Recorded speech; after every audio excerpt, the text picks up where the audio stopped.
Alors, j'ai choisi une recette très intime et très personnelle.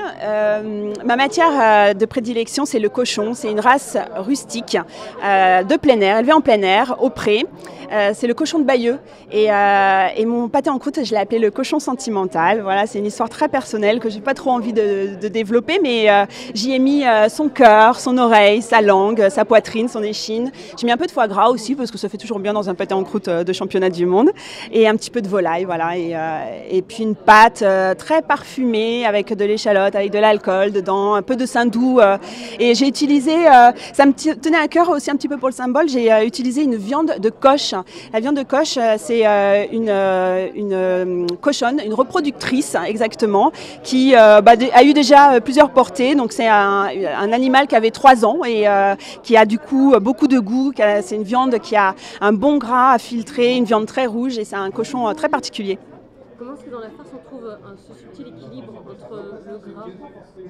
Alors exactement, il faut trouver un équilibre assez subtil entre les morceaux dits maigres comme l'échine, le cœur et la langue et puis y apporter quand même du gras pour du moelleux. Donc ça c'est des essais, c'est beaucoup d'essais parce que selon la race du cochon, il y a plus ou moins de gras. Voilà. Donc il faut bien développer ça.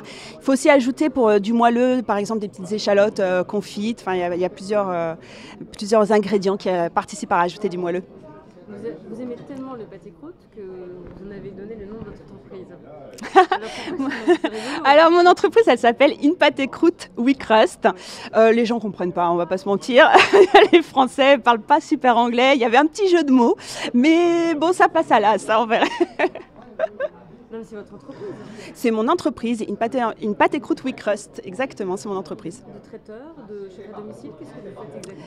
Alors moi, je suis située dans l'Orne, à Saint-Maurice-les-Charençais, dans le Perche, en Normandie. Et j'ai un atelier de fabrication. J'ai pas de boutique, c'est un vrai choix. Je travaille uniquement sur commande auprès des particuliers. Voilà, je travaille pas avec les professionnels non plus. Pour des mariages, pour des événements, je vends aussi sur les marchés, le marché de Mortagne le samedi matin notamment. Et voilà. Et donc ainsi, tous les vendredis, mon frigo est vide. Je vends tout ce que je produis et c'est ça qui me tient à cœur aussi. Comment est-ce qu'on arrive à créer son entreprise et quel est votre parcours?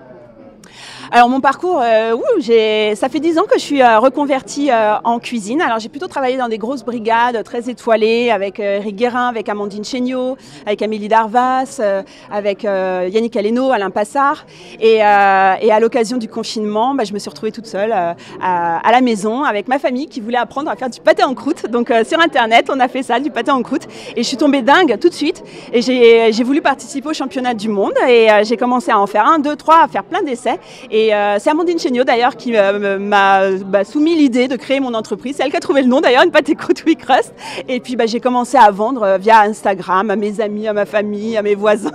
Et voilà comment est né le business. Aujourd'hui, ça fait 3 ans que j'ai ma petite entreprise et je suis super contente, ça marche bien. Et dans le Perche, là, je suis installée maintenant dans le Perche et c'est hyper canon. C'est une belle histoire.